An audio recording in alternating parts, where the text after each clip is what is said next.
In this world, there are several portals scattered throughout Japan leading to another dimension known as Mato, a place filled with dangerous monsters called Shuki.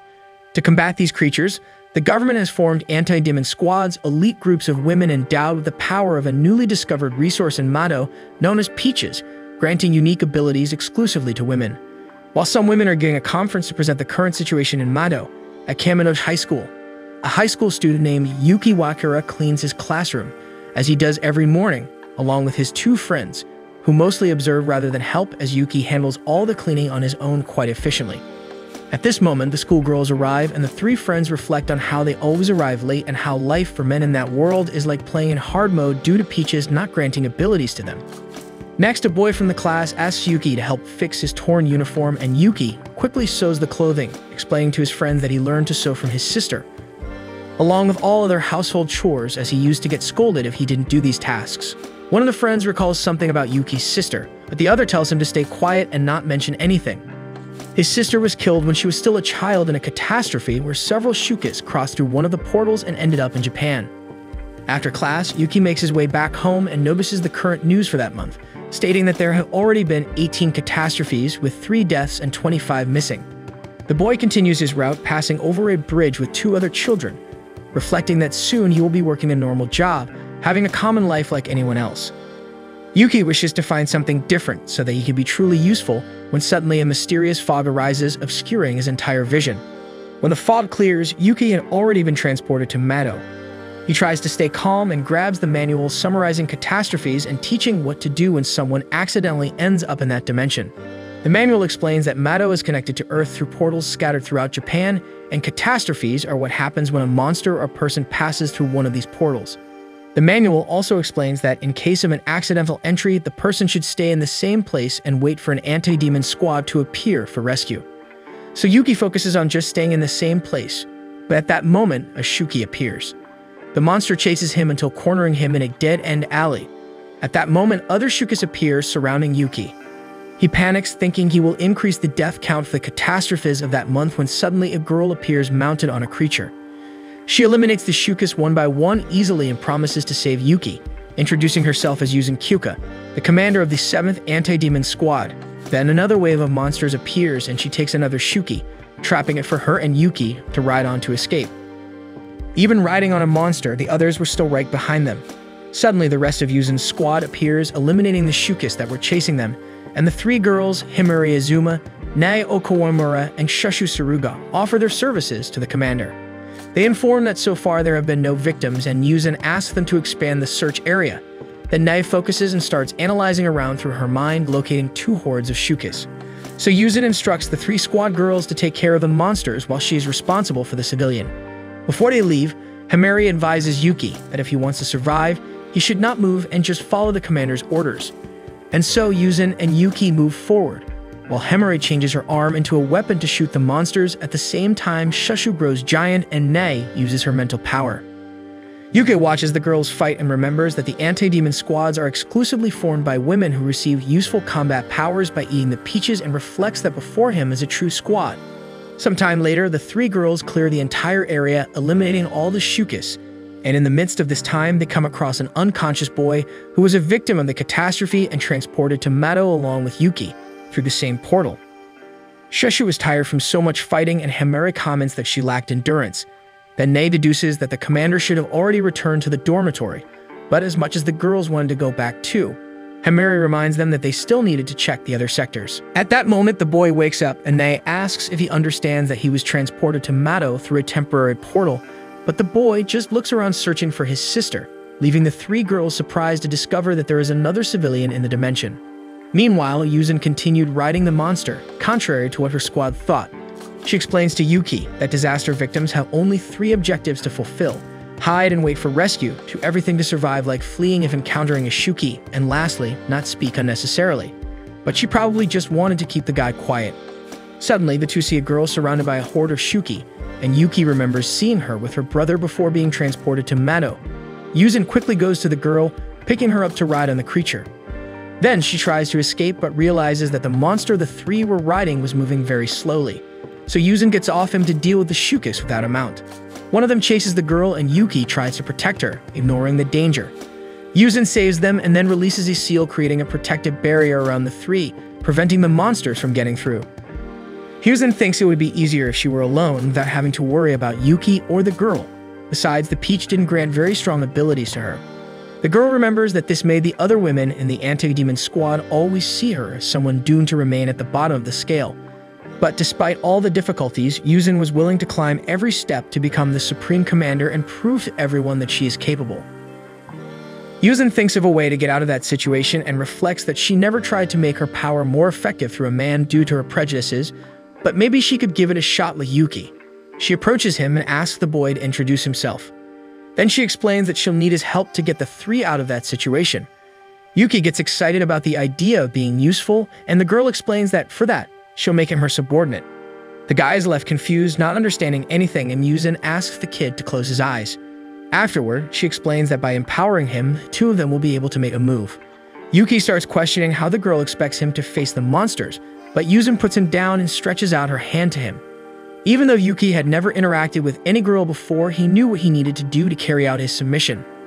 At that moment, the other girls from the squadron arrive and see the commander turn Yuki into her subordinate, and the boy turns into a huge creature capable of eliminating the Shukis with just one blow. Yuzin is surprised by the power Yuki displays and gets on him along with the girl to guide their new subordinate. He starts eliminating all the monsters he sees in his path while being guided by Yuzin, who is impressed by the speed of his reflexes. After dealing with most of the Shukis, Yuzin goes to the girls from her squadron, leaving the two children happy to be reunited. At that moment, the remaining monsters start gathering and merging into a single giant creature. Then Yuzin quickly tells the three to take care of the children while she deals with the giant Shuki alongside Yuki. And so the two together manage to pierce the monster and put an end to the situation, leaving the girls surprised by the boy's ability.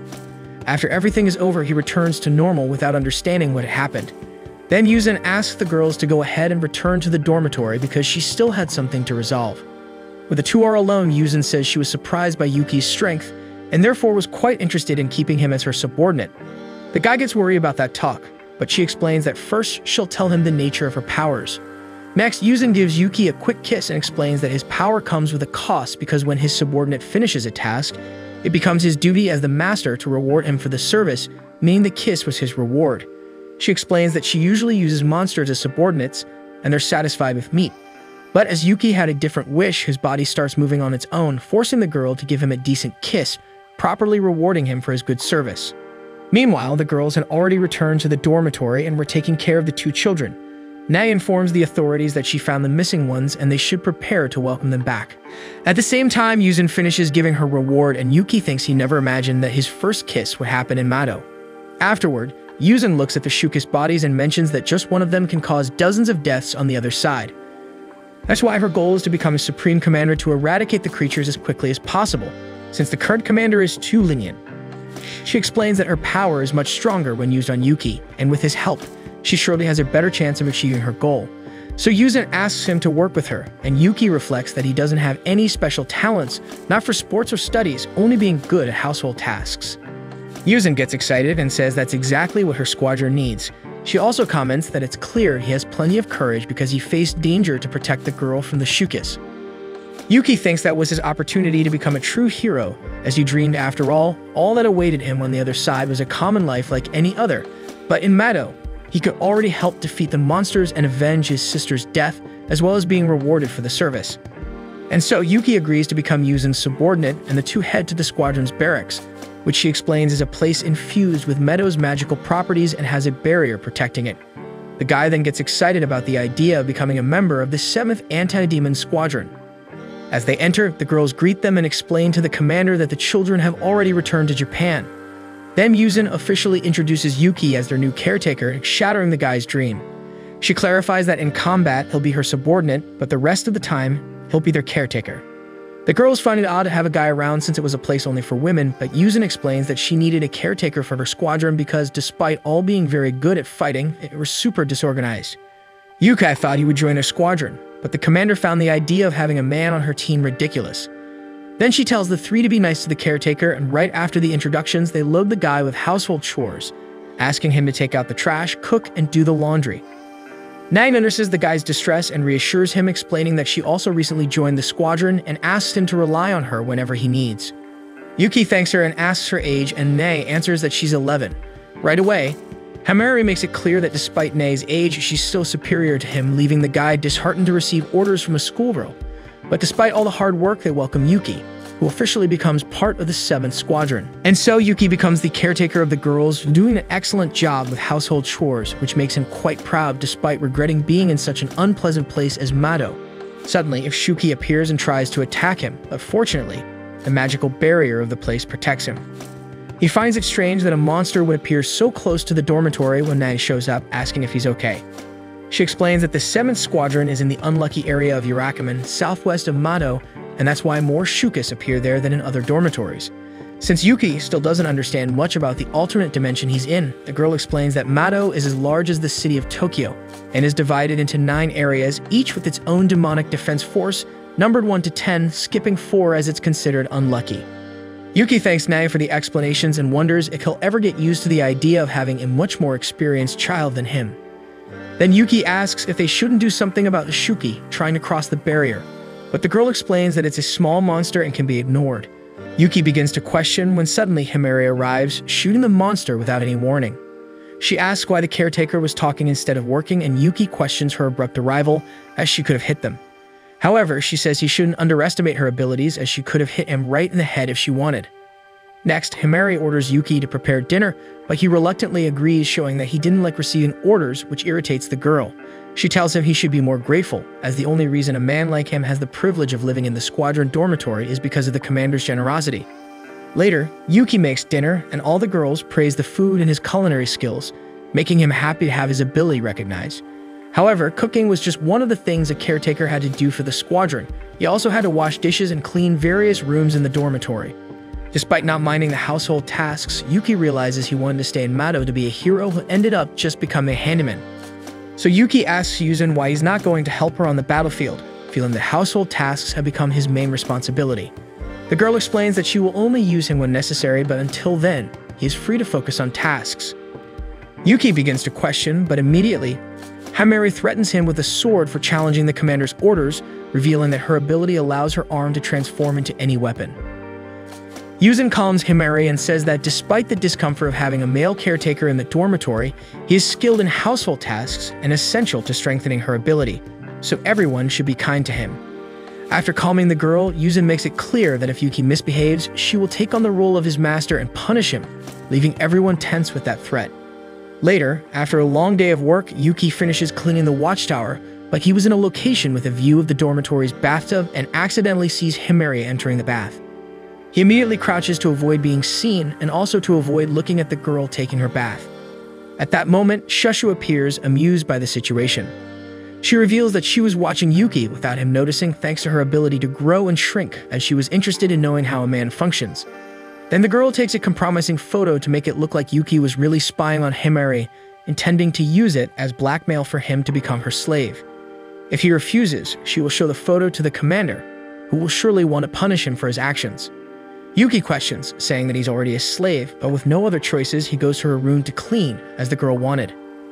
There, Shushu analyzes a manga on her phone and comments that romance genres don't please her much, as action and adventure genres make her more excited.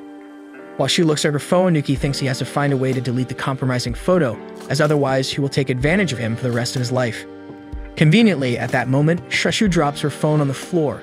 Yuki thinks of taking the opportunity to delete the photo, but it was just a trap set by the girl, as she placed her phone right on top of intimate clothing, just for him to end up grabbing it when trying to steal the device. Yuki turns red and immediately lets go of the piece of clothing, and Shushu finds his reaction amusing. The guy is surprised that the girl doesn't care about that kind of situation, and she explains that she doesn't see him as a man, but as a pet and just another piece for him to fix, as it is part of his household tasks. Yuki realizes that Shushu was right about the last part and goes back to pick up the clothing to organize her room.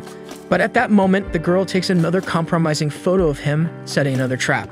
Later, Yuki continues his tasks and thinks that even if she shows the photos to Yuzin, all the situations were just accidents, and because of that, maybe he won't get into trouble. Next, Yuki hears a noise from outside and meets Himari and Yuzin training together, with the commander giving several tips on how the girl can improve her fighting techniques. Suddenly, Shuki appears near the barrier and Yuzin takes advantage of the moment to demonstrate in practice what she was teaching.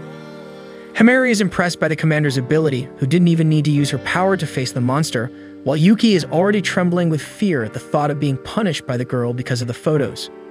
At that moment, Nei appears and informs Yuki that she, Himari, and Yuzin have to leave for a meeting, and Shushu will stay in the dormitory with him to take care of things there. Immediately, the guy becomes worried. The girl tries to reassure him, explaining that Shushu is nice, and it's a good opportunity for them to get to know each other better. However, as she speaks, Yuki sees the girl waving to him in a mischievous way, making him doubt if she is really a good person. And so the two end up alone, and she continues to exploit the blackmail, asking for a shoulder massage, making Yuki increasingly wish to find a way out of the situation. While giving the massage, Yuki explains that he learned it from his older sister. The girl then reveals that she is the youngest of 3 sisters in her family, grew up without a father, and studied in an all-girls school all her life, never having talked to a boy before. Shushu continues explaining that this was the reason she became interested in secretly observing Yuki, deciding to turn him into her slave just because it seemed like a fun idea. He asks if she realizes how strange that is, and she responds that what matters is having fun. She moved to Mato specifically because she was looking for excitement in her life, finding it enjoyable to eliminate monsters because it makes her feel like a character in an adventure manga. After the massage, Shushu asks them to play a fighting game, deciding that to make things more interesting, the loser has to remove a piece of clothing and reminds Yuki that he can't refuse. As the guy has always been good at fighting games, he accepts the challenge, thinking that when he wins, he'll get an apology. However, instead, the girl beats him soundly. After losing, Yuki refuses to fulfill the punishment, but Shushu enlarges herself to show that she has control of the situation and forces him to undress, acting as if he were a mere doll. Suddenly, they hear a noise from outside. They go out and see a giant Shupi trying to pass through the barrier. Then Shushu says she will take care of the situation and asks Yuki to wait inside the dormitory, saying he wouldn't be able to fight the creature since men are weak. And so the girl uses her ability to become giant and confronts the Shuki at its height, enjoying the fight, while Yuki watches everything from the watchtower, using only a towel to cover himself. Shushu easily beats the monster, but quickly gets tired because she used a lot of her ability to match the monster's size. However, suddenly, another Shuki appears and catches her off guard. The creature joins with other monsters to become even larger, putting the girl at a great disadvantage. To make matters worse, other Shukis hold her leg to prevent her from escaping while the creature attacks. Yuki realizes he needs to find a way to help but doesn't know what to do. After all, he needed the commander to transform. Then he remembers that he activates the transformation by touching Yuzin's hand with his tongue and decides to test it with some of the girl's clothes. Yuki tests with the first piece he finds and notices some effect, but he realizes he needs something to provoke a stronger reaction. So he tests with another piece of clothing and his foot quickly transforms, improving the result. Finally, he decides to go all the way and takes the girl's costume to lick her boots, submitting to that kind of situation to fulfill his dream of becoming a hero and saving Shushu, who was still taking a beating from the monster and would soon be in even more trouble because her ability was weakening, and she would soon return to her normal size. Then Yuki manages to activate his transformation halfway and destroys the monster with just one attack. However, immediately after, his body loses all strength, and he begins to fall from above, but luckily, the girl helps him down safely. The guy is proud that he managed to save her and prove that men can be strong, but then he panics when he realizes that his towel fell in the middle of the transformation and he was without any clothes. After the girls return to the dormitory, Yuzin gives Yuki a painful massage, leaving him disappointed to receive only that for saving the day. Then he asks if they shouldn't fix the cracks in the barrier, but the girl explains that the barriers protecting the dormitory and the woods where the peaches grow have special properties and can repair small damages on their own. Yuzin then tells Shushu not to face the monsters just for fun because underestimating the opponent in that way can be her downfall. Moreover, she instructs the girl to help Yuki with household chores as a way of thanking him for saving her life. Shushu agrees with her commander, but as soon as she is alone with the guy, she takes advantage of him again, showing that she took another compromising photo, leaving Yuki worried that he might never get rid of the girl's manipulations. Meanwhile, elsewhere in Mato, the barrier is destroyed and 3 girls from another demon-hunting squad try to escape to seek help. One of them, with the ability to levitate objects, decides to stay behind to cover her companions and face a Shuki. Suddenly, the hair of a mysterious girl knocks them down with the help of the monster. But before it devours any of them, the girl stops it with a command. Then she senses Yuki's presence and climbs onto the creature's shoulder to search for him in Mato. Sometime later, Yuki and Yuzin cross a portal located in the 5th Squadron, which is connected to Yamagata, a place in Japan. She needed to take care of some paperwork there. The girl asks Yuki to wait outside, He waits for her, reflecting on how the two of them took a 20-minute drive to reach the 5th Squadron dormitories, ending up in Japan in such a short time thanks to the portals. After a while of waiting, Yuzin returns wearing casual clothes to avoid attracting attention as it is her day off. She explains that taking a break from work is good, but free time is rare for them, so she asks the guy to enjoy the fresh air while he can. Yuzin then guides Yuki to a location while the guy observes how beautiful the girl is. He asks where they are going, but Yuzin doesn't respond, leaving the guy hanging. Meanwhile, in Mado, Shushu looks for Yuki, intending to torment him a bit more. Nae notices her searching and explains that Yuki is not in the dormitory because he left with the commander through the Yamagata Passage. Back in Japan, he and Yuzin arrive at a cemetery. She explains that there was an accident in her hometown when she was a child where dozens of Shuki ended up in their world. One of the monsters with a unique horn that drew attention was particularly powerful. She named him Unicorn, and all the Shuki from that day were eliminated by the anti-demon squads except for him, who was not recorded. In other words, the creature managed to escape alone through the portal and return safely to Mado. The girl explains that she has a score to settle with Unicorn and wants Yuki to be prepared for when that day comes, so they can avenge all the people who died. Later, Yuzin says it's time for them to return to Mado, but Yuki asks them to take a break to try a dish at a nearby cafe, famous for its parfaits, a type of dessert. Yuzin says that Mado is more important, but due to the guy's insistence, she agrees to go to the cafe as long as it's quick. There, the girl doesn't care much about the dessert as she's only thinking about returning to the other dimension. Yukai explains that he lost his older sister in a catastrophe and understands how Yuzin feels, but she will end up missing her chance for revenge if she exhausts herself first. The girl observes that the guy is quite persuasive and agrees to try the parfaits. She is enchanted by the taste of the dessert, and Yuki notes that it's the first time he has seen the commander smile. This reminds the guy of his sister, who also used to get excited about trying food. Lost in memories, he forgets to eat his dish, but when he resumes, Yuzin's phone rings with an emergency call.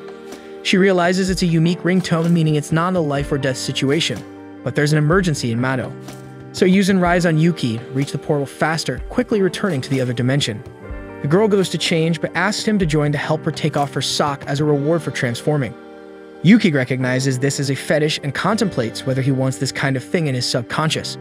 After helping Yuzin change, the commander meets with the other girls of the squadron and asks for their reports. Hemari explains that during their patrols that day, they discovered a crater formation 21 kilometers south of Mado, along with a large number of Shuki in the area. Yuzin finds the data strange, and Nae explains that the monsters are not moving to leave the area, making it seem like the location is serving as a nest for them. Hemari apologizes to her commander for disrupting her day off, but Yuzin commends the girls' work, stating that the problem requires their attention and is a good challenge for the squadron. Yuki is excited about the idea of crushing the monsters like insects, and Yuzin orders them to leave immediately for the crater location, telling them to go in 3 vehicles. The squadron leaves the dormitory in 2 vehicles, and Yuki realizes he counts as the 3rd. Arriving at the location, they notice the number of Shuki present, and Yuki thinks about how horrible it would be if someone got stuck there. He asks the 2 to start clearing the area, but Yuzin tells him not to rush and to wait for her signal.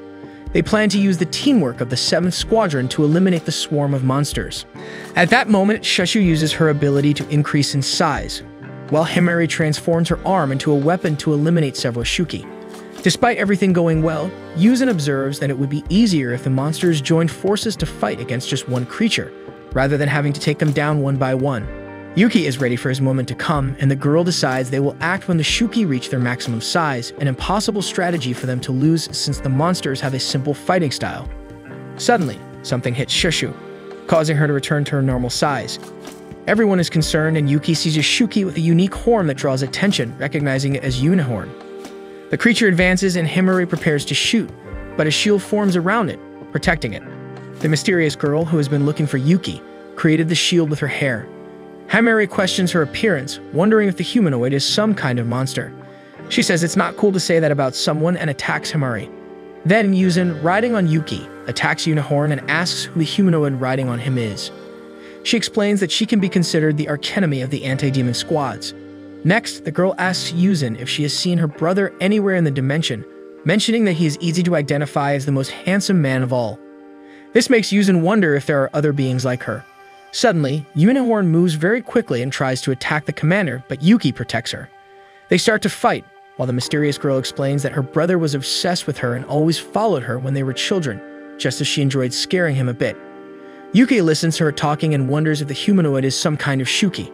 At this moment, the other monsters merge into one, but the humanoid gets irritated because they interrupted her and effortlessly eliminates the creature with her hair, handing the body over for Unicorn to feed on.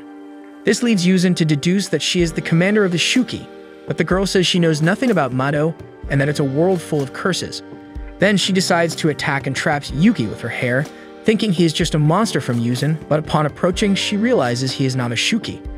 Next, Yuzin attacks the girl, determined to avenge Unicorn for all the deaths he caused in her hometown, and orders Yuki to attack alongside, questioning what he was doing.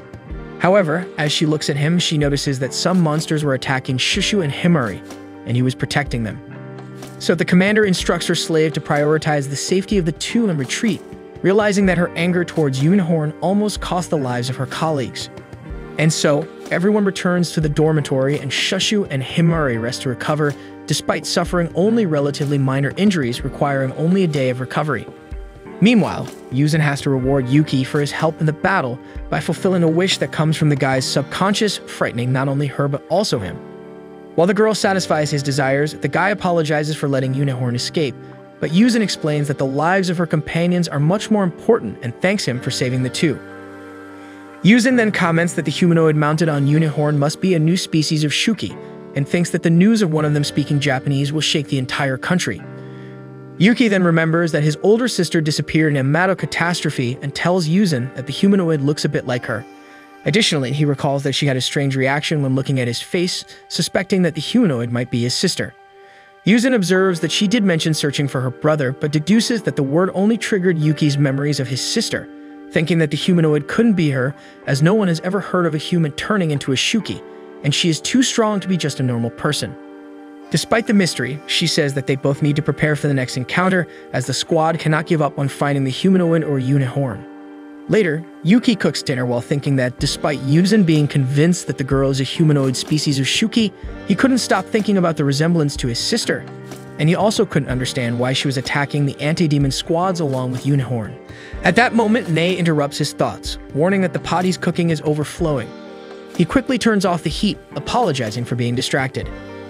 Nei punishes him with a punch and then says she understands he had a tough day fighting enemies and saving the girls. She offers to help him with dinner, explaining that she's not an excellent cook but can make simple meals.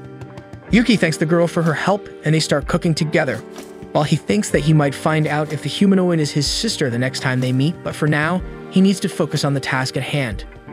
Meanwhile, elsewhere in Mado, the humanoid talks with two other girls who have a similar appearance to hers, indicating that there are others of her kind. She mentions being sure that the creature she saw earlier was Yuki, despite not understanding how he ended up looking like a Shuki. She wonders if it was an experiment by the anti-demon squad or some ability of the girl who was riding him.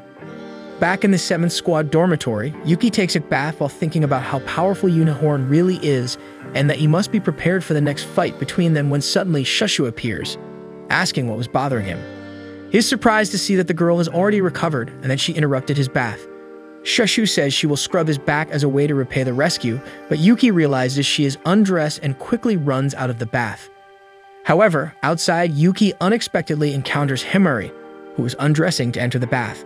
She gets furious for him looking at her and starts chasing him through the dormitory with her hand transformed into a chainsaw. He escapes from the girl and explains that he placed a warning that the bathroom was occupied, but Himari says he should have been more specific and warned that there was a guy taking a bath. Yuki is terrified by her hand transformed into a chainsaw when suddenly a portal opens and two girls appear inside the dormitory. Himari recognizes that they belong to the 6th Anti-Demon Squad and the girls introduce themselves. One with blonde hair is named Tenka Izumo and is the commander of their squad, and the other, with green hair, explains that she is the second in command named Yachiho Azuma, and the two came to talk to Yuzin. And so Tenka and Yachiho meet with the 7th Squad to discuss a memorandum they received from the Supreme Commander regarding the appearance of Shuki humanoids. Tenka explains that generally the squads operate independently, but from now on the demonic defense force will be more unified. Yachiho, Himari's older sister, explains that they came to see Yuzin for this reason, as they heard that the second in command of the 7th Squad fainted when attacked by one of the Shuki humanoids. She then asks if Himari plans to tarnish their family's reputation, provoking her sister to convince her to give up and return home. Tenka acknowledges that the humanoids are not exactly weak, reminding everyone that the 3rd Squad also had problems with them before. Hyuzen understands the importance of squads cooperating, especially under the circumstances, but Yachivo mentions that some members are hesitant to trust the 7th Squad, which irritates Himari as she knew her sister was doing it on purpose. Hyuzen then suggests evaluating the current capabilities of each team and proposes a demonstration game between Mato teams. Yuki wonders if they will play something like baseball. Nai, realizing he's a bit lost, explains that a demonstration game is a competition of strength and skill between 2 squads. Hyuzen further suggests an individual combat, clearly confident in her team's abilities. Tenka accepts the idea, stating they will adjust for the occasion. Thus, the 2 from the 6th squad leave through the portal. Himari then asks her commander for help in the match, looking at Yuki. Hyuzen tries to warn that it will be physically demanding, but Himari says she will do whatever it takes to win. After the commander's permission, Himari informs Yuki that from that moment on, he will be her slave. The guy is puzzled but goes along with his household tasks, impressing everyone with the results. At this point, Himari teases Yuki, calling him a slave. He asks why he became her slave, and she explains that it's for her to win the demonstration game. Yuki remains confused about the reason. Hyuzen comments that they are simplifying things with the individual combat and urges Himari to seize the opportunity to defeat her sister, making the girl even more determined to win the competition. Later, Yuki and Himari go out to train with some Shuki, and on the way he asks again why he became her slave. Himari finally explains the reason. She says that turning parts of her body into weapons is not her main ability. In fact, her true power is learning the abilities of other people and using them as if they were collectible cards, implementing and selecting them herself. Her plan to defeat her sister involves using the commander's ability. Yuki asks if she is aware of what she will have to do to use him as a slave, and she replies that she knows it will demand physical effort. However, Himari was under the impression that she only had to take on some household task as a reward for his service, without any idea of what she would really have to do. Sometime later, they arrive in a place crowded with Shuki, and Himari asks Yuki to transform. He recalls trying to warn her about the consequences, but then kisses her hand, activating the ability and transforming. After the transformation, Himari notes that Yuki has a different form than when with the commander. As the fight begins, he realizes he is moving much faster than before despite having the disadvantage of not having as much strength. Due to this, he decides to use his speed to hit opponents until they fall. The girl becomes super confident seeing the power she gained by teaming up with Yuki. However, after training, she lifts her skirt without understanding why. Yuki explains that it's the price of using the ability, and she finally understands what the commander meant by being physically demanding. Then Himari asks Yuki to stop looking at her. Yuki obeys, even though he knows it won't resolve the situation. After a while, Himari asks how long he will stay motionless since she has no control over her own body, and Yuki explains that to end it, he needs to receive his reward. Because of this, Himari throws herself onto him to quickly finish the reward. Later, the 2 return to the dormitory, and during the journey, Yuki suggests that Himari use a different ability. Still uncomfortable with the situation, she explains that she would if she could, but her power requires an ability compatible with her. This makes most abilities useless, like Shushu's size-increasing ability, which instead of making her taller, only gives her more curves. Therefore, using the commander's ability remains the only option. Yuki asks why she is so desperate to win the match. Himari explains that her family, Azuma, is influential with significant achievements in Mato, and her older sisters are all successful. Because of this, there were high expectations for her too. However, in trying to meet her family's expectations, she exerted herself so much that she would get hurt from exhaustion or become so nervous that she'd fall ill. Because of this, she grew up being teased for not being able to keep up with her sisters, and the match is crucial because it's her chance to prove her worth since cutting ties with her family. In the dormitory, after finishing recounting her story, Himari insists that Yuki collaborate, making the guy think it's quite challenging to help someone who can't even ask politely. The girl explains that her ultimate goal is to become a heroine, and winning the battle is crucial because she believes that by defeating her sister, she will become a new version of herself. Yuki notes that Himari also aspires to become a heroine just like him. However, to win, they needed to find the final move that would allow them to defeat their opponent. Yuki observes that so far, all he has done is punch and kick everything around him without much planning. Perhaps the key to becoming stronger is to fight alongside Himari, as he needs to improve his technique, suspecting that one of the Shuki humanoids might be his sister. Because of this, Yuki agrees to fight the girl, but she reminds him that he is her slave and has no right to refuse. The guy simply ignores her comment and asks about Yachimu's ability. Himari then explains that her sister's power is called Golden Hour, allowing her to control time, freezing it, or even turning it back. Yuki thinks they are clearly at a disadvantage. Meanwhile, Yachio takes a bath, contemplating how useless her sister is and why she must be defeated in the exhibition match of Mato and follow her orders for the rest of her life. Later, Himari resumes training with Yuki to find a way to overcome Yachio's time control ability. The girl explains that her sister gets tired after using her power several times, which is their best chance to win. However, Yuki thinks that the fact she can use the ability more than once makes things even more complicated for them. Himari explains that Yachio also makes a strange pose to activate her ability, providing a way for them to identify when she will use her power. Yuki thinks they should exploit their speed in the final move, executing an ultra-fast maneuver that not even the ability to freeze or turn back time can prevent. Himari agrees with the plan but says they need to work to find a fatal blow that she can't dodge. She instructs him to channel all of his strength into a single part of his body. Yuki channels everything into his legs and several Shuki appear, allowing him to test their fighting style. After defeating them all, Yuki observes that despite becoming faster, he is more tired and has lost a good portion of his arm strength. Himari pets him as a reward, stating they must continue training until perfecting the technique. Thus, Yuki continues facing the Shuki to train and Yuzin checks on their progress. The commander notices that the guy looks different from when he was with her. Yuzin also realizes that he is channeling his strength to produce a more powerful effect, praising this intelligent fighting technique. However, she questions why Himari is just watching Yuki from a distance instead of being with him, as this is a fundamental part of her ability. So the girl mounts Yuki, knowing that the ability requires mastering the slave, not just riding and training him. She decides to explore everything related to domination, including giving commands. After receiving the orders, Yuki immediately feels more power flowing through him, impressed with his movements. They find the foolproof final move they needed. They continue training with the Shuki until Yuki is much more exhausted than usual, receiving a good reward from the girl. This leaves him inspired to master the technique. Days pass, and they keep training and giving their best for the big day, growing closer due to their efforts. After much effort, the moment of the final match finally arrives. Tenka appears through the portal with her team, Yachio and Sahara. To prepare for the battle, Himari and Shushu take a bath together. Himari knows she will have to separate from Yuki after the match but doesn't seem to care. Her focus is on defeating her sister, improving the reputation of the entire team. Exiting the bath, the girls meet Yachio. Shushu leaves the two sisters alone to talk. Yachio realizes that Himari has a plan but questions if she can really win the match, reminding her sister of their past. At that moment, Yuki appears to announce that the battle will begin soon, reassuring his partner that they trained extensively for this moment and are prepared. So they head to the location where the game would take place. Arriving there, the girls ask Yuki to write his name on an item. They explain that a girl from the 10th squad named Jina Bizin will be the judge, creating a barrier on the ground that serves as the match boundary. Only those who sign their name on the item can enter the barrier, and it also ensures that any damage during the fight will be healed. Jina likes her ability because it allows her to closely observe demonic defense strength, noticing details like the fact that Peaches grant powers based on each girl's nature and knowledge. She is excited about the battle and promises the two commanders that she will do her best. Meanwhile, Nae, unable to fight due to her age, cheers for her team.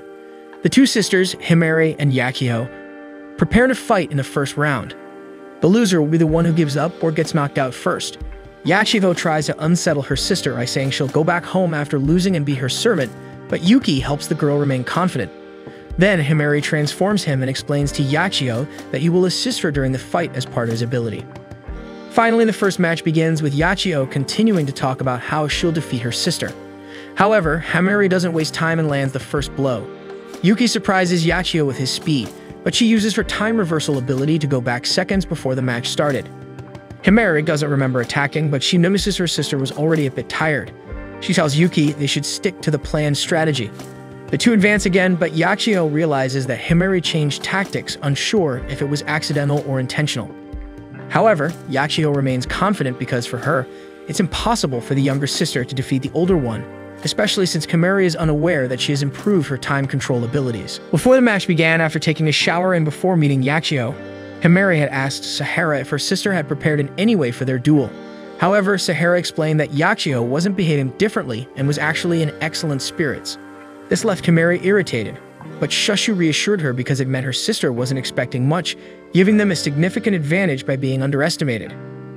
Fast forward to the present, after successfully making Yachio use her time reversal ability early in the match, Himari and Yuki leap into the air, changing their strategy.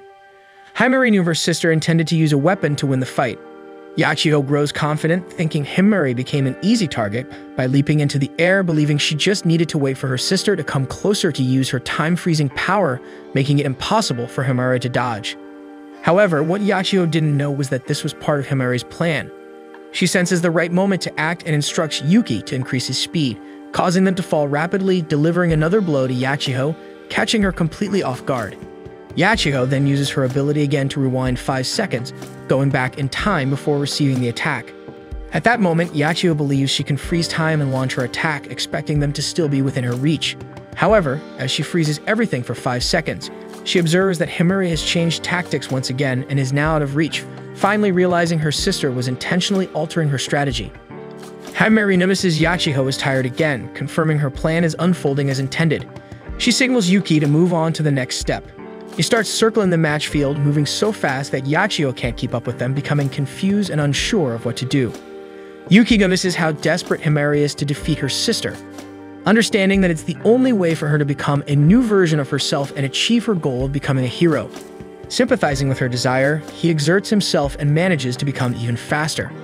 The members of the 7th Squadron celebrate the fact that the duo is performing well in the match, while Yachiho tries to hit them with her weapon but can't keep up with their speed, becoming increasingly unbalanced, just as they planned. The 6th Squadron realizes that the two have prepared well for the competition. Tenka didn't expect Yuki to serve another girl, assuming it was something reserved for Yuzin, and is surprised to see his ability to dedicate himself to a new master, while Sahara worries about Yachiho. Himari also observes that Yuki is putting in more effort for her than expected, planning to apologize to him later for causing so much difficulty. However, this is just another reason for her to defeat her sister, so their efforts don't go in vain. Himari reflects that they can identify when Yachiho will activate her power based on her position. The match entirely depends on where they are, allowing Himari and Yuki to decide whether to attack or retreat.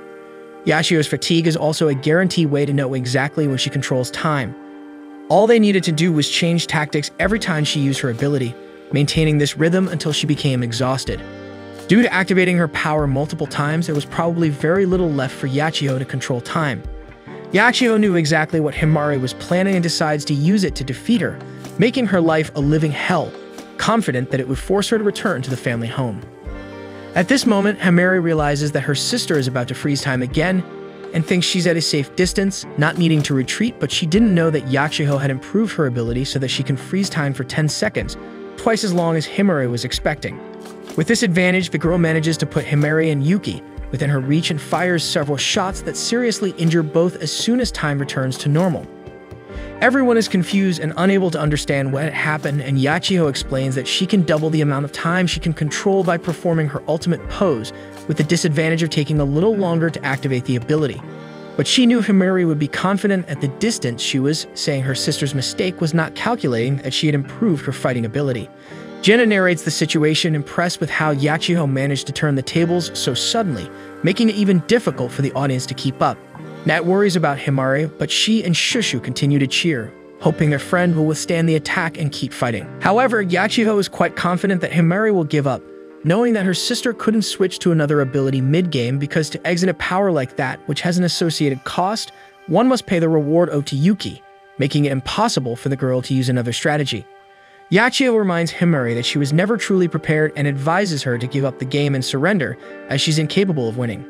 Himari cries, realizing once again that all her efforts were in vain, but Yuki warns that her sister is only trying to intimidate her because she's clearly afraid. He asks Himari to look at Yachiho's face and explains that using the ability to stop time for 10 seconds clearly exhausted her, making it highly unlikely that she can control time again. Himari realizes Yuki is right, and he says the two of them can't give up when they're so close to victory. She remarks that the guy is very smart for a servant and mounts on him, excited to continue the fight. While the 7th Squad celebrates the fact that the two are back in the game, Yachiho tells her sister to surrender to avoid embarrassment because she can easily freeze time again and end the game. But Himari responds that staying strong and fighting to the end is not a reason to be ashamed in her squad. Her sister realizes that the plan to break her spirit had failed. Then Yuki and Himari advance towards the girl, and suddenly a mysterious glow appears, obscuring Yachiho's vision. Even though unable to see, the girl activates her ability to rewind 5 seconds and prepares to shoot, but she realizes that only Yuki was in her sight, not understanding where her sister had gone. Then Yachiho seizes the opportunity to shoot the guy who had returned to his human form. However, when time returns to normal, she takes a shot from Himari, who was lying on the ground, leaving all the girls watching the fight very surprised.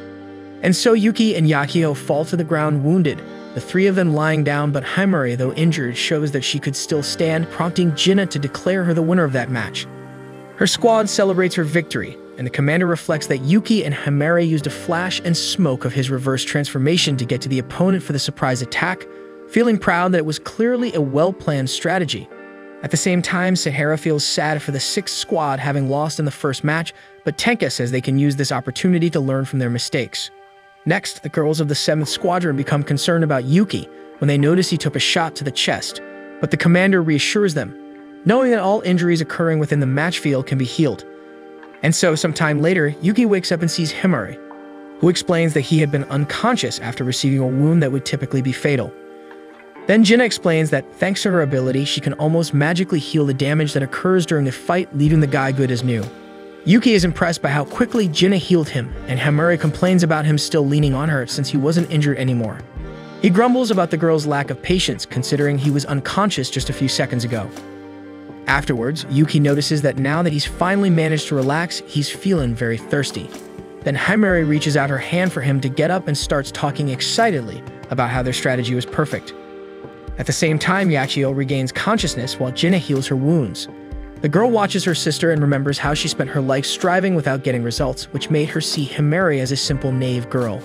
Then Yachiho stands up and admits to her sister that she's gotten stronger and promises to treat her better from that moment on. Next, she asks Himari to return to the Azuma family. However, her sister refuses and says that the 7th Squadron is her place, so there's nothing she can do to convince her to come back home. Then Himari and Yuki go together into the dormitory to have some water, leaving Yachiho shocked by her sister's response. She is comforted by the girls from her squadron, who know that Yachiho has a strange way of expressing her love. Inside the dormitory, Himari refreshes herself and Yuki starts to get some water for himself too, but before doing so, the girl gives him a wet kiss, catching him off guard. Then they both realize that this is her moment to reward him for his hard work. Meanwhile, Tenka explains to Yachiho that it was the servant's first fight against a person, and because of that, even though he knew the wounds from the match would heal after the fight ended, he unconsciously held back his attacks because he could have dealt a fatal blow right at the beginning of the match, and thus her mistake was underestimating her opponent and allowing him time to recover instead of finishing the game off right away. Yachiho admits she made a mistake in the way she fought, but Tenka observes that despite his mistakes, the way Yuki put himself at risk, using himself as bait until the last second of the battle, makes him an exceptional servant.